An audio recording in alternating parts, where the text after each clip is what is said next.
A aura é uma espécie de halo luminoso, um conjunto de radiações que circunda e interpenetra todo o nosso complexo fisiopsíquico. Conhecida também como psicosfera, fotosfera psíquica, veículo ou túnica de forças eletromagnéticas, ela é composta pelo conjunto de emanações dos diferentes campos multidimensionais ou corpos. Apresentamos aqui uma visão total de sua forma ovalada, onde temos o corpo físico, o duplo etérico, o corpo astral, o corpo mental, o corpo causal e os centros de força. Através da animação em 3 dimensões, podemos notar com maior clareza que a nossa aura não começa na superfície do corpo físico. Ela é formada por camadas, conhecidas como campos sutis ou campos dimensionais. O corpo físico é a parte mais interna do nosso complexo. As camadas mais externas e sutis revestem e interpenetram todas as estruturas das camadas mais densas.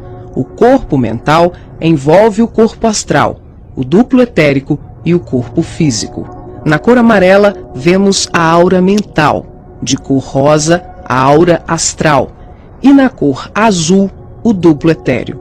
Essa atmosfera fluídica envolve todo o nosso sistema físico, revestindo os órgãos, tecidos e células com energias vitais, astrais e mentais. Dessa forma, o pensamento circula por todos os escarninhos do nosso sistema orgânico e psíquico. Na medida em que pensamos, automaticamente alteramos o nosso campo celular. Todos os estados de bem-estar ou de enfermidade são consequências dos conteúdos mentais e emocionais. Sua multiplicidade de cores, suas formas e alterações, quando analisadas e estudadas, podem indicar os estados de saúde e emocional do ser humano.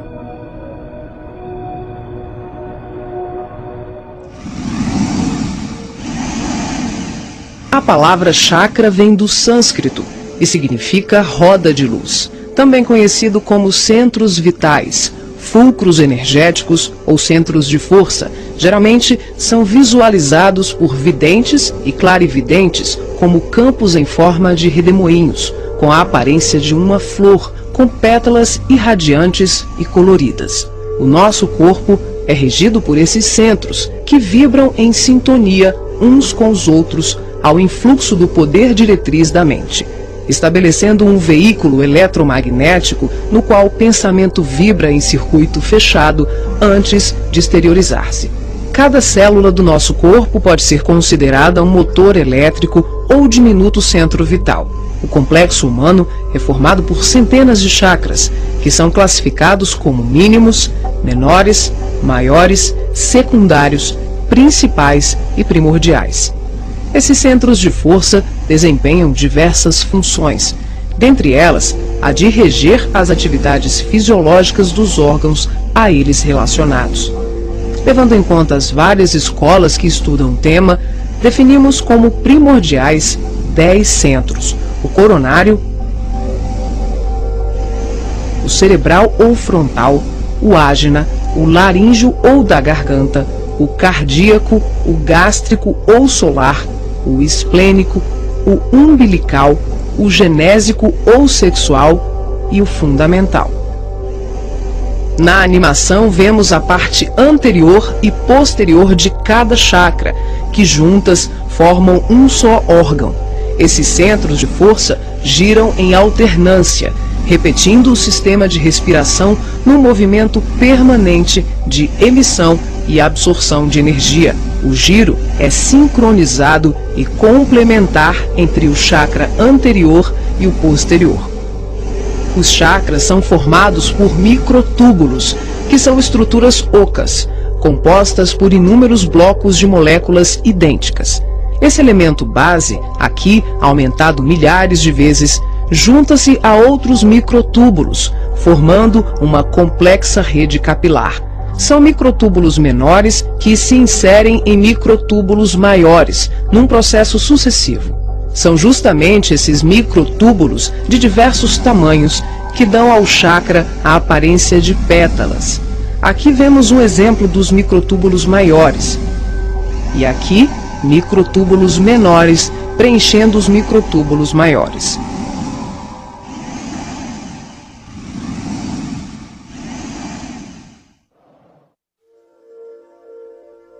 Assim como os chakras, a aura também é formada por microtúbulos, que podem ser vistos com maior precisão no duplo etérico. Os microtúbulos se afunilam, ficam cada vez menores e penetram os poros das membranas celulares.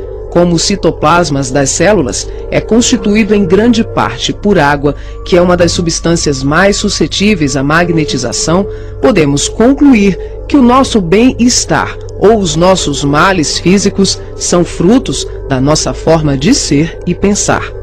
É assim que as vibrações positivas ou negativas geram saúde ou doença em nossas vidas. Tudo é resultado da direção e da qualidade que damos às nossas correntes mentais. Nessa animação, vemos através da aura e dos corpos. Os chakras estão ampliados e representados como lunetas se expandindo. Podemos observar o sincronismo das camadas mais externas com as mais internas. Temos os campos ligados ao corpo mental em amarelo, ao corpo astral em rosa e ao duplo etéreo em azul. Os centros de força das camadas superiores envolvem completamente os centros das camadas mais densas. Cada parte da luneta está contida na outra.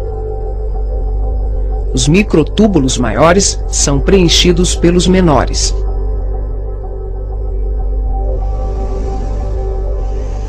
Responsável também por funções psíquicas, os chakras estão relacionados com algumas capacidades de percepção. São núcleos importantíssimos em vários processos mediúnicos, formando uma rede complexa de assimilação, armazenamento e emissão de vibrações ou energias mentais ou sutis. Os centros de força podem ser considerados portais dimensionais, por onde fluem as correntes mentais que assimilamos e emitimos em regime de sintonia durante as diversas manifestações medianímicas.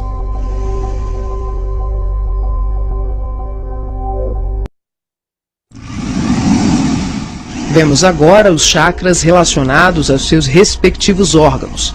Começamos pelos superiores, representados pelo coronário, frontal e ágina, anterior e posterior. Podemos observar o giro em movimentos de alternância, num ciclo permanente de emissão e absorção de energia. Vemos também a sincronia entre os anteriores e os posteriores. O coronário é o centro da sabedoria. Tem responsabilidade direta sobre as funções psicológicas, cerebrais e espirituais. Alimenta as células do pensamento e é o provedor de todos os recursos eletromagnéticos indispensáveis à estabilidade orgânica. É o centro de mais alta frequência.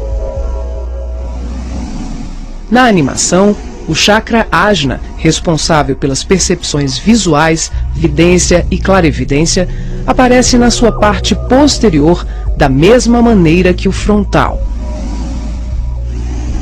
Na verdade, eles se juntam, formando um só chakra, localizado na parte posterior da nossa cabeça. É aqui que o cordão de prata é inserido. O frontal é o centro da mente. Responde pelas funções da visão, da audição, do olfato e ainda administra o sistema nervoso central. É responsável também por uma vasta rede de processos da inteligência, que dizem respeito à palavra, à cultura, à arte e ao saber. O chakra laríngeo é o centro da expressão, regula a afonia, o sistema respiratório, o processo digestivo inicial, a pressão arterial e corresponde-se com as glândulas tireoide e paratireoide. O que na imagem se assemelha a uma pétala são os microtúbulos dos mais variados tamanhos. Eles giram em um processo sincrônico, sempre de forma complementar. O cardíaco é o centro do sentimento. Vemos a sua feição posterior e anterior. Ele sustenta os serviços da emoção e do equilíbrio geral. É o responsável pelas energias de todo o aparelho circulatório e se relaciona com o sistema nervoso parasimpático. O centro gástrico também é conhecido como solar ou centro de cura. Um chakra de baixa frequência, o gástrico é uma das mais ativas usinas de fluidos vitais para exteriorização. É responsável pelos processos digestivos e grande parte do metabolismo, atuando vigorosamente sobre o estômago e órgãos envolvidos na digestão. Dentro desses microtúbulos ocos, temos outros microtúbulos ocos. O chakra esplênico é um dos mais importantes. O centro do equilíbrio é também uma grande usina de fluidos. Ele regula a distribuição e a circulação adequada dos recursos vitais em nosso corpo. A feição de pétalas que vemos nessa animação é por conta dos microtúbulos maiores. O umbilical completa as funções do gástrico e do esplênico. Na sua parte posterior, ele é menor. Nós ampliamos para demonstrar de forma clara como esses chakras se interagem. O genésico, conhecido também como chakra sexual, é o centro das formas e elevação. Exerce grande importância nos processos genésicos. Elabora densos campos fluídicos que, quando bem canalizados, podem propiciar vigorosos potenciais energéticos no campo do amor e da criatividade. O chakra fundamental trabalha como se fosse o posterior do coronário. Ele está na base inferior da coluna vertebral, na região do períneo, entre o ânus e os órgãos genitais. Forma, junto com o genésico e o básico, uma tríade, tão importante como o coronário, o frontal e o ágina. Integrado ao genésico, esse centro trabalha principalmente na captação de energias vindas da Terra, oriundas dos raios gama, da água e dos metais.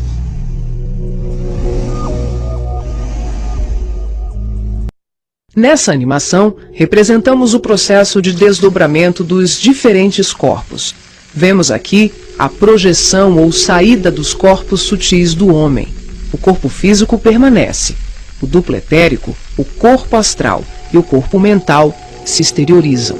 Os fios coloridos dão enfoque ao funcionamento dos cordões fluídicos, que são os responsáveis pela interação entre os corpos. Para ressaltar os fluxos mental, emocional e vital, subdividimos o cordão de prata, que assimila todos os fluxos em 3. O cordão de prata propriamente dito, que liga o corpo físico aos demais corpos sutis, aqui representando apenas o fluxo mental. Em amarelo, o detalhamento do fluxo emocional.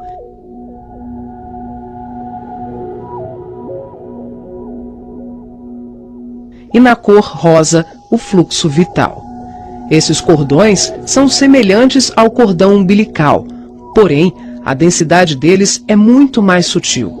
São, por assim dizer, vaporosos, uma espécie de laços aeriforme, luminescentes, e varia de acordo com a dimensão da região espiritual onde o ser se encontra. Quando ocorre esse tipo de desdobramento em que o duplo etérico, o corpo astral e o corpo mental se deslocam juntos, o médium não consegue alcançar grandes distâncias, devido à densidade do corpo etérico, que em síntese são emanações neuropsíquicas do corpo físico. Dessa forma, o espírito fica nas imediações do organismo carnal, e sua saída ou projeção é geralmente por tempo limitado. Esse fenômeno é muito comum no sono e também em desdobramentos parciais durante os trabalhos mediúnicos.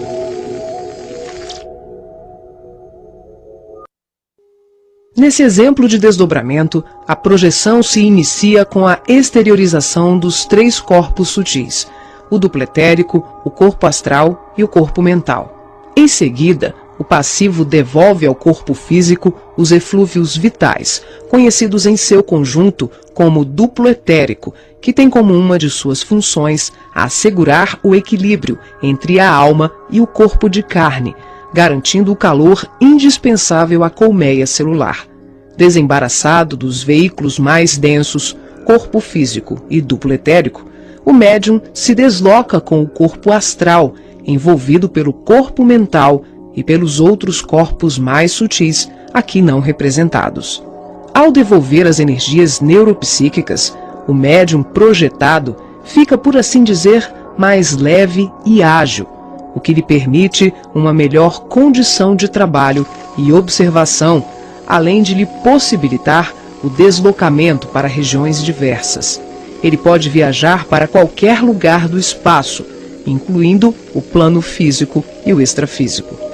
O corpo astral envolvido pelo corpo mental fica permanentemente conectado ao corpo físico pelo cordão de prata, que também é conhecido como cordão fluídico. Trata-se de um laço, um feixe energético extremamente flexível e expansível, que é formado de microtúbulos, a exemplo dos chakras, e mantém um fluxo energético bidirecional entre os corpos densos e sutis. Esse fluxo vibratório de nutrição faz com que o espírito perceba, de imediato, tudo aquilo que possa vir a ocorrer ao corpo físico durante o desdobramento. Na volta, podemos observar como ocorre a reentrada dos corpos mais sutis, na conjugação com o corpo físico e etérico. Aqui temos o desdobramento do corpo mental. Os três corpos saem. O médium devolve ao corpo o duplo etéreo e apenas o corpo mental se projeta. A animação demonstra que em qualquer tipo de desdobramento, os corpos permanecem conectados entre si através do cordão de prata e dos fluxos energéticos.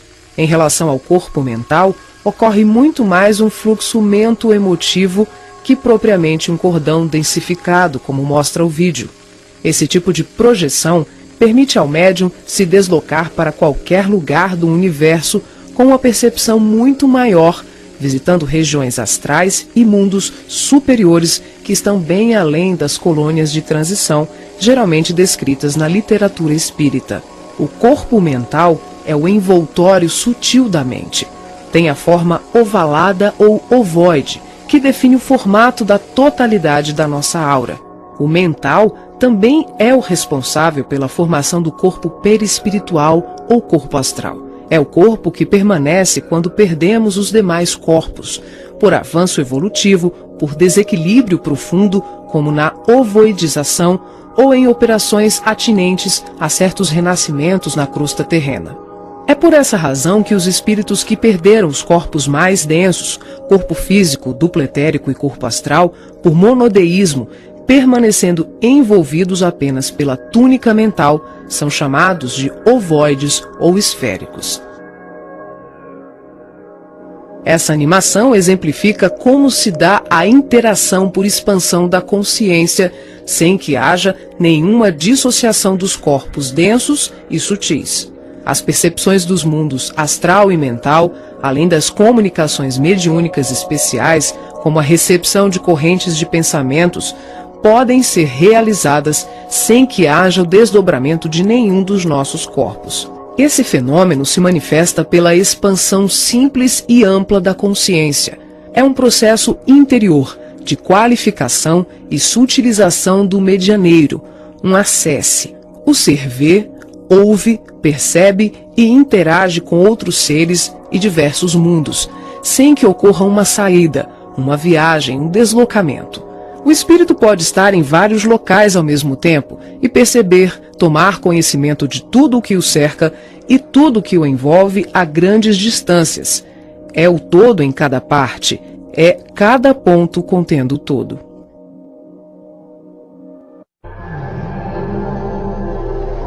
Nessa animação, visualizamos os espíritos revestidos apenas pela túnica ou corpo mental, após a perda do corpo astral ou perispiritual, quando tomamos a parte pelo todo. São denominados de esferoides ou ovoides. tristes mentes humanas sem apetrechos de manifestação, verdadeiros fetos ou amebas mentais, que são utilizados por mentes criminosas e perversas em processos obsessivos, tecnicamente organizados, tanto em relação aos desencarnados como encarnados. Geralmente se apresentam em forma ovalada, da dimensão de um crânio humano de aspecto gelatinoso, com características amorfas e colorações que variam de um acinzentado escuro ao negro e ao avermelhado. A perda do corpo astral ou ovoidização são atinentes a vários processos, que vão da reencarnação à sublimação do espírito. Aqui, focalizamos o sentido inferior dessa ocorrência, quando a personalidade desencarnada continua no além-túmulo, o cultivo das ideias de ódio, vingança, autodestruição, culpa, egoísmo, apego vicioso, gerando uma fixação monodeística que é a tendência da consciência de fixar o pensamento em uma só ideia, provocando alterações fisiológicas e anatômicas no veículo perispiritual. As partículas mentais circulam em circuito fechado pelo campo da aura e são absorvidas pelos chakras, provocando a assimilação de forças degradantes pelas células perispirituais, que passam a operar em regime de desequilíbrio, até que pela repetição incessante e de longo curso de tal mecanismo, o ser gasta, por assim dizer, o seu corpo astral ou perispiritual, ficando revestido apenas pelo corpo mental. Como a mente é o fundamento organizador de todos os nossos tecidos grosseiros e sutis, as cristalizações do pensamento em circuito fechado, em verdadeiros processos de auto-hipnose, de ondas negativas, de ódio, mágoas e diversos outros sentimentos de baixa vibração, acabam gerando uma atrofia do corpo espiritual da criatura em desequilíbrio, perdendo temporariamente o desenho humano. Os ovoides, quando são atraídos e localizados por mentes perversas no campo da aura de encarnados ou desencarnados, passam a viver em regimes simbióticos com suas vítimas, absorvendo-lhes as forças psíquicas em movimento automático de sucção, à semelhança de vários parasitas encontrados na natureza, levando à desorganização das estruturas psíquicas daqueles que lhes sofrem ação doentia. Dependendo das parcelas de créditos e débitos entre os litigantes de tão triste quadro, as relações vindicativas podem se prolongar para além da morte física do hospedeiro. Essas obsessões dolorosas não são ocorrências raras, mas processos comuns provocados pela ignorância e paixões daqueles que permitem enovelarem-se nas teias do ódio e da vingança. O caminho dos ovoides, em tão triste condição, é a esfera do recomeço, as reencarnações na crosta terrena ou em setores outros de vida congênere, tal qual a semente destinada à cova escura para trabalhos de produção, seleção e aprimoramento.